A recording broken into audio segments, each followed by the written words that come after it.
ini pertama itu saya akan menjelaskan tentang pengertian kopling. Kopling adalah mesin yang digunakan untuk menghubungkan dua buah poros pada ujungnya, di mana digunakan untuk mentransmisikan daya mekanis. Dan juga fungsi dari kopling yaitu untuk memindahkan tenaga secara halus dari mesin ke transmisi. Yang terjadi antara gesekan yang terjadi karena gesekan antara plat kopling dan flywheel dan plat pengikat. Bila selanjutnya itu saya akan menjelaskan cara kerja kopling. Kopling bekerja dengan cara yaitu menghubungkan dan memutuskan putaran mesin ke transmisi mesin. Saat pedal kopling ditekan, putaran piringan kopling akan terpisah dari flywheel mesin sehingga bisa mengubah beban diri mesin.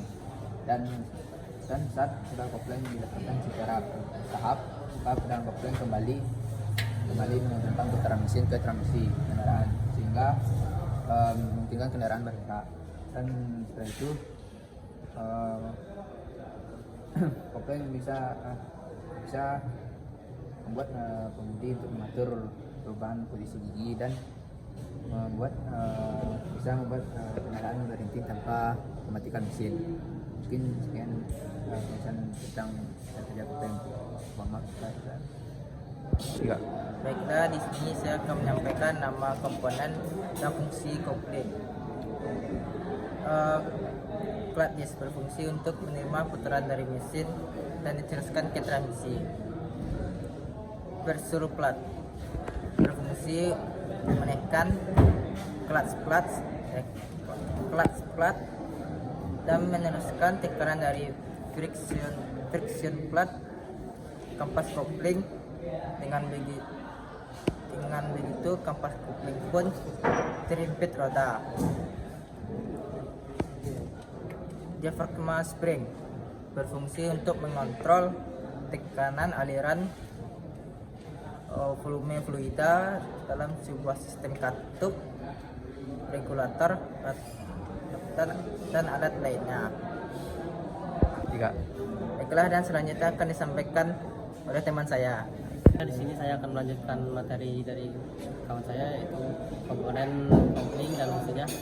Yaitu yang selanjutnya adalah clutch cover atau tutup kopling, di mana clutch cover ini layaknya sebuah rumah bagi beberapa komponen seperti diafragma spring atau bekas diafragma dan plat pressure plate atau plat penekanan. Nah, letak clutch cover ini yaitu menyelimuti kampas kopling dan terhubung langsung dengan roda gila atau flywheel. Nah, komponen selanjutnya yaitu release bearing, yaitu yang bertugas untuk menyalurkan tekanan dari release fork. Nah, bentuk dari release bearing ini seperti cincin tebal yang sehingga memungkinkan release bearing ini agar dapat terhubung ke release fork sekaligus bekas diafragma. Nah, baiklah, di sini saya akan menjelaskan bagaimana cara melakukan pengukuran pada komponen sistem kopling.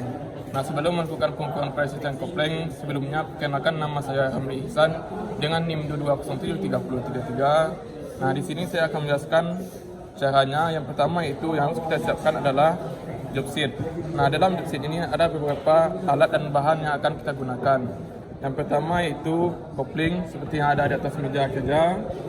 Yang selanjutnya yaitu toolset seperti yang ada di samping saya. Yang selanjutnya ada vernier clipper yang saya pegang ini dengan ketelitian 0,05 mm. Yang selanjutnya yaitu ada mixer baja yang seperti saya pegang ini dengan panjang 30 cm. Nah, yang selanjutnya ada dial tester indikator yang seperti saya pegang ini. Nah, sebelum masuk kepada langkah-langkahnya, yang harus kita lakukan ada tambahan sedikit, yaitu yang pertama kita harus patokan pada buku manual seperti yang saya pegang ini, yaitu buku Toyota dengan seri 4K. Nah, selanjutnya ada juga job sheet. Yang selanjutnya yaitu dalam melakukan pembongkaran atau melakukan pengukuran dalam sistem komponen kopling, yang harus kita lakukan adalah menjaga keselamatan kerja. Ada beberapa hal yang harus kita lakukan untuk melakukan keselamatan kerja. Yang pertama itu gunakan selalu pakaian praktik. Yang kedua, menjaga keselamatan dan kesehatan kerja bagi personil dalam lingkungan kerja. Yang ketiga, menggunakan peralatan sesuai dengan fungsinya agar tidak terjadi kesalahan dalam pengukuran. Yang selanjutnya yaitu menggunakan alat-alat keselamatan kerja sewaktu bekerja. Yang selanjutnya yaitu tempatkan benda kerja pada bidang datar agar tidak terjadi pengukuran yang salah.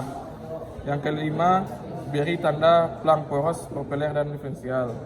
Nah, dalam melakukan pengukuran kita harus mencatat hal-hal yang harus diukur agar tidak terjadi kesalahan dalam membuat laporan. Nah, selanjutnya langsung saja kita masuk cara melakukan pengukuran kopling. Yang pertama yaitu kita melakukan pengukuran pada ketebalan kampas kopling. Nah, alat yang kita sediakan yang pertama yaitu vernier caliper dengan ketelitian yang telah disebutkan di sebelumnya. Yang pertama, pastikan yang kita gunakan adalah pengukuran kedalaman yang ada di ujung vernier caliper. Setelah itu, dalam melakukan pengukuran, pastikan vernier caliper ini berdiri dengan tegak dan tidak mereng agar nanti pengukurannya sesuai dengan standar atau ada yang bisa diganti. Seperti yang saya lakukan.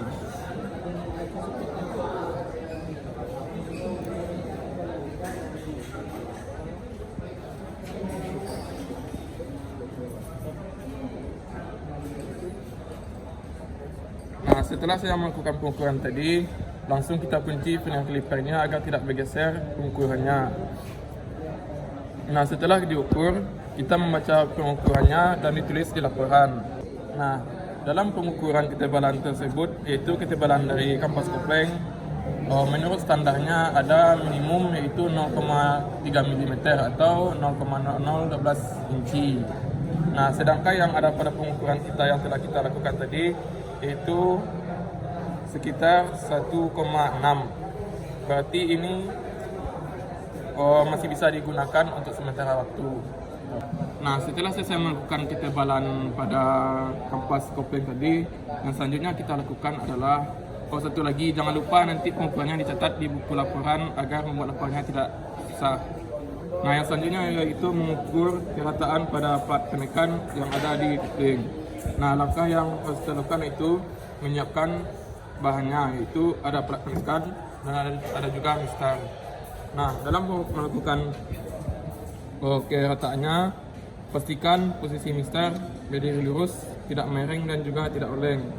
Nah, setelah itu kita dorong perlahan-lahan sambil melihat ada celah di antara mistar dan juga plat penekan.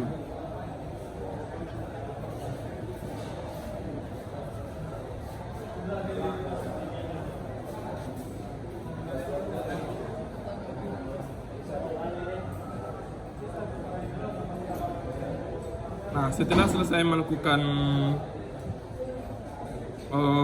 mengukur kerataan tadi, nah yang saya lihat tadi tidak ada celah yang terjadi di antara rongga yang ada di mistar dan plat penekan.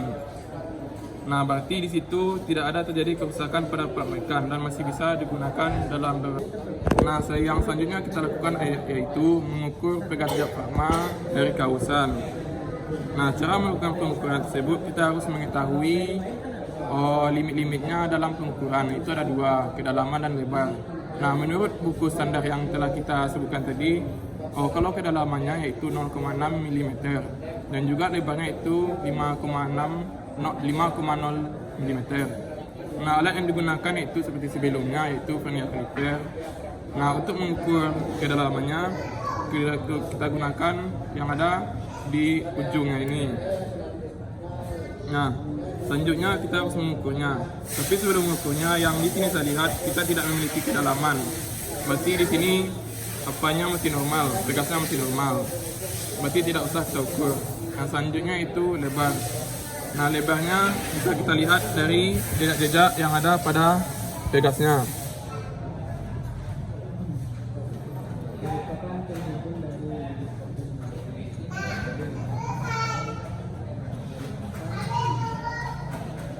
Nah, setelah kita melakukan pengukuran tadi, langsung kita kunci agar tidak bergeser dia dan juga tidak salah mengukurnya. Nah, di sini yang saya dapatkan adalah yaitu 3 mm, berarti masih bisa digunakan dan masih di atas standar pengukuran dari plat kopling atau kampas kopling. Nah, dalam pengukuran keolengan dari plat kopling yang harus kita sediakan yaitu berbeda dari alat sebelumnya, yaitunya dial indikator atau dial tester indikator. Nah, sebelum melakukannya, kita pastikan dulu kita setel atau kita kalibrasikan ke posisi 0 agar tidak terjadi kesalahan dalam pengukuran. Yang selanjutnya itu pastikan dial ini terletak di bidang datar agar nantinya tidak salah dalam proses pengukuran. Yang selanjutnya kita arahkan ujung dari dial indikator ini kepada plat kopling seperti yang saya lakukan ini. Nah, setelah melakukan memasangnya pada plat kopling dari ujung dial indikator ini, dan selanjutnya kita putar secara perlahan.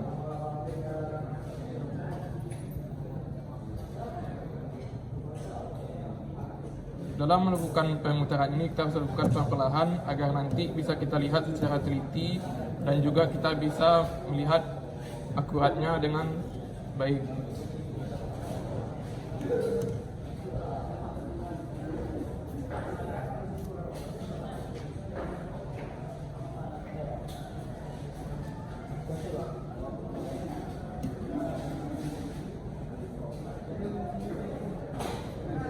Nah, setelah saya melakukan memutar plat kopling tadi, nah di sini saya mendapatkan keolengannya yaitu 0,8 mm.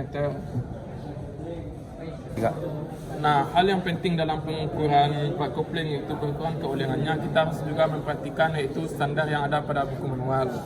Yaitu standarnya yaitu ada di 0,8 mm atau 0,031 inch.